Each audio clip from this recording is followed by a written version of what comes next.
Gobierno y Coordinación Política dirigido al presidente el día de hoy, que nos puedan dar el informe del área jurídica de cuántas de las denuncias, de los amparos, de las controversias constitucionales, en qué sentido está la Cámara y que se pueda informar antes que sesionemos para la comisión de evaluación. Solo por Movimiento Ciudadano tenemos nosotros, el pasado 9 de septiembre, Movimiento Ciudadano presentó un amparo indirecto en la Ciudad de México por violaciones al procedimiento. El 11 de septiembre promoví en juicio de amparo indirecto por violaciones al proceso. En Yucatán, el 13 y el 18 de septiembre, los diputados Javier Osante Solís y la diputada Larisa Acosta Escalante promovieron juicios de amparo derivados de las violaciones en proceso. El 25 de septiembre, una juez otorga a la diputada Laura Ballesteros de Movimiento Ciudadano la suspensión definitiva a la reforma del Poder Judicial. El 17 de octubre, el ministro Juan Luis González Alcántara admitió a trámite juicios de amparo de Movimiento Ciudadano. El 14 de octubre, Movimiento Ciudadano promovió una acción de inconstitucionalidad a la reforma del Poder Judicial. Por eso, como bancada, hacemos un exhorto para que la Suprema Corte de Justicia se pronuncie sobre los asuntos que ya trajo. Además, hemos mandado cartas a organismos internacionales, como son la Comisión Europea, la Comisión Interparlamentaria, la Corte Interamericana de Derechos Humanos, Naciones Unidas, la OEA, Amnistía Internacional, Alto Comisionado de Naciones Unidas para los Derechos Humanos, la Comisión Interamericana de Derechos Humanos, entre otros. Pero la más importante para nosotros es que la Corte se pronuncie ya respecto al Poder Judicial. Y en el tema de la discusión de la reforma del artículo 105 y 107, hoy nos encontramos con la decisión de la Junta de Gobierno de la mayoría artificial en esta Cámara, de la decisión de que hoy van a aprobarla en la comisión y que la discutiremos el día miércoles. Nosotros hemos sostenido que se pueda hacer un análisis profundo respecto a los temas que se están abordando en el 105 y en el 107, que por cierto no es mandato del pueblo, porque en ningún momento lo oí, por lo menos yo, en ningún acto de campaña, ni en ninguna propuesta de campaña de la presidenta.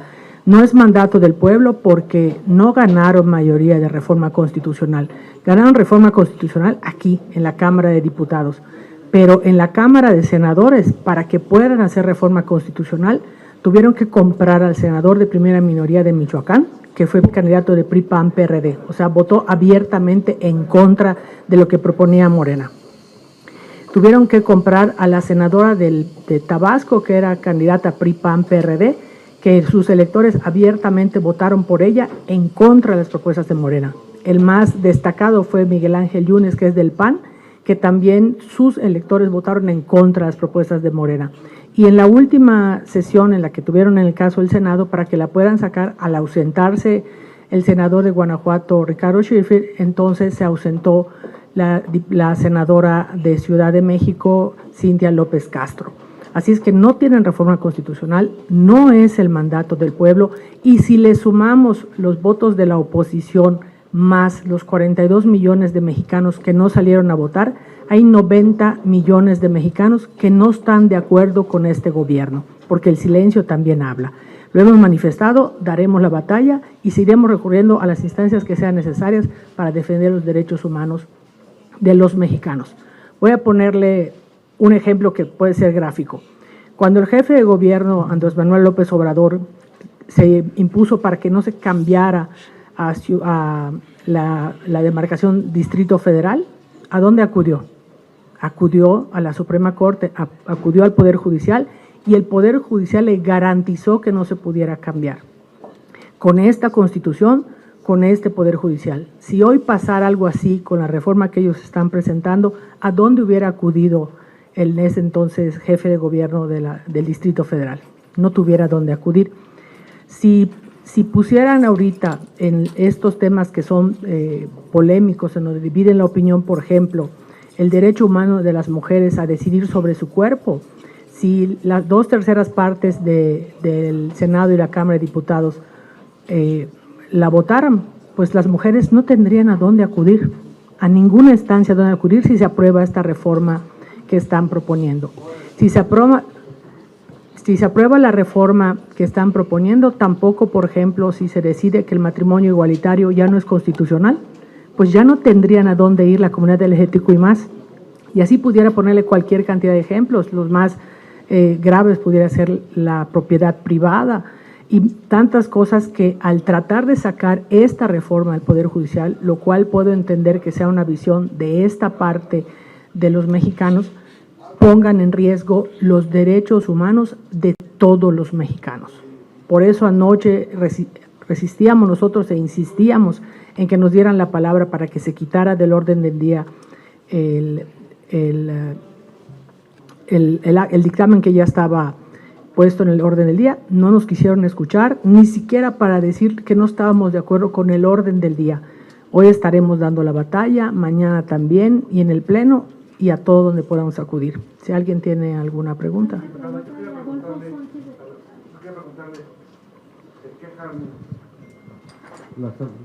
¿Qué va a hacer la oposición realmente para que se les escuche, se les tome en cuenta? Porque vemos que la mayoría aplastante de Morena, de PT y Partido Verde, les vale gorro lo que digan ustedes en tribuna, a pesar de que les den argumentos, ganen el debate como ocurría en el pasado.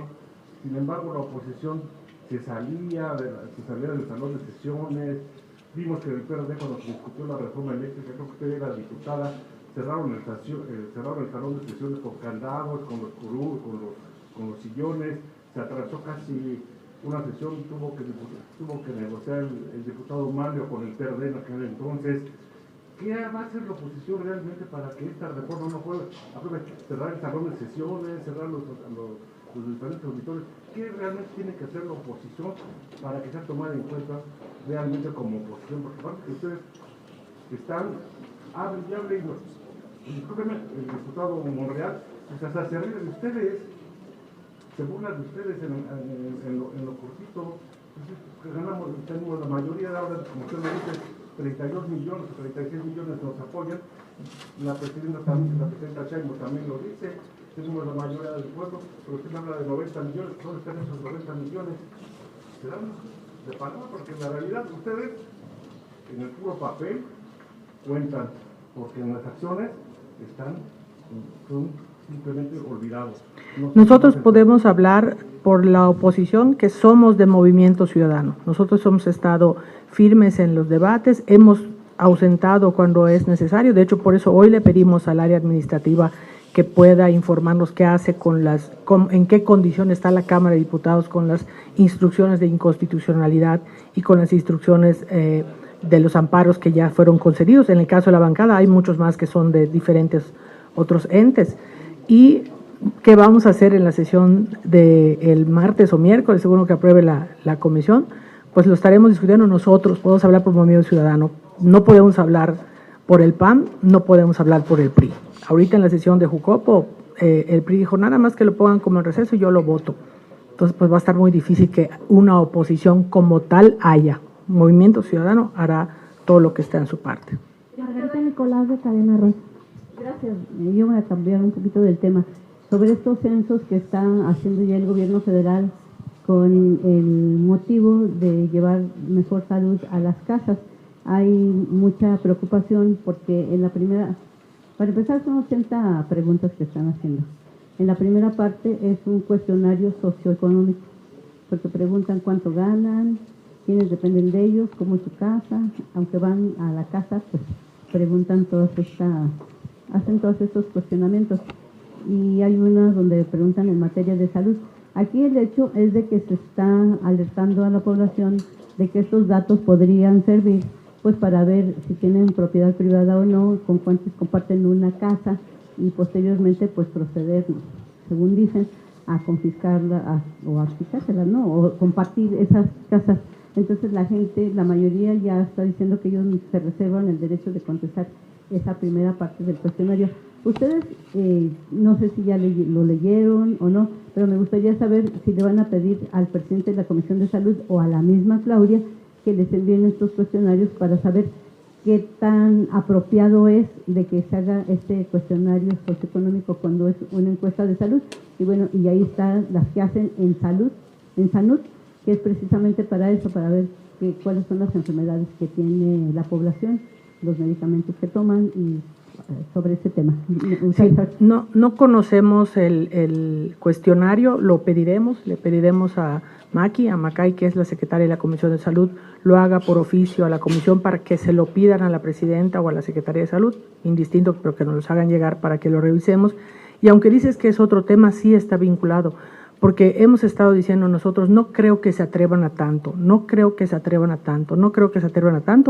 pues hoy estamos en la condición de perder nuestras condiciones de derechos humanos en la iniciativa que tienen, la reforma 105, 107 y particularmente en el segundo transitorio, porque hacen retroactiva la Constitución. Ni las leyes son retroactivas.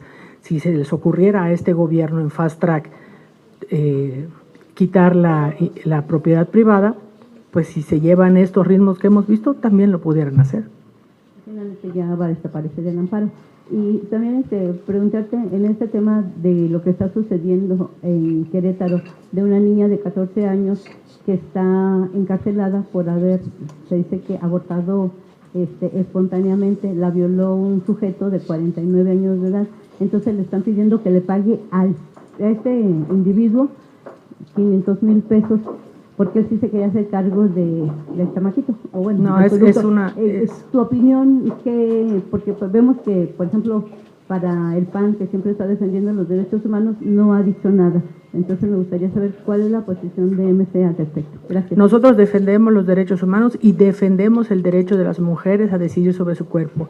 Este caso en particular de Querétaro es una verdadera aberración, porque es una niña, porque fue una violación, fue un aborto involuntario, y de encima quieren cobrarle ni lo que pudiera hacer si hubiera decidido tener el parto, lo que iba a gastar en el parto y lo que le representaría mantener y crecer a su hijo.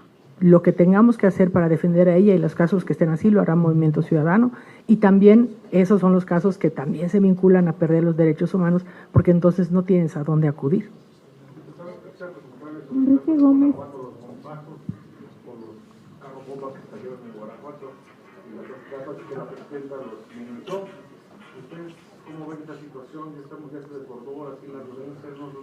Si les parece, en otra entrevista, hoy creo que es más importante que estén los mexicanos en la condición de perder sus derechos humanos.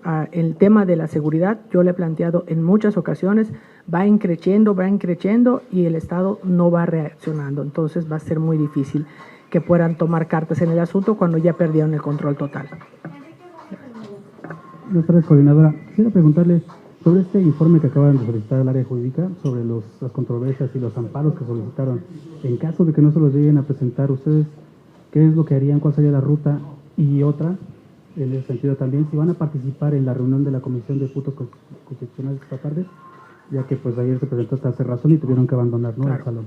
No, sí nos vamos a presentar a la sesión de puntos constitucionales, seguiremos dando la batalla y levantando la voz, aunque no nos las quieran dar. Y en el caso del informe, precisamente va vinculado a nuestra decisión si participamos o no en la sesión, porque el Movimiento Ciudadano ha promovido muchos amparos, muchas acciones inconstitucionales.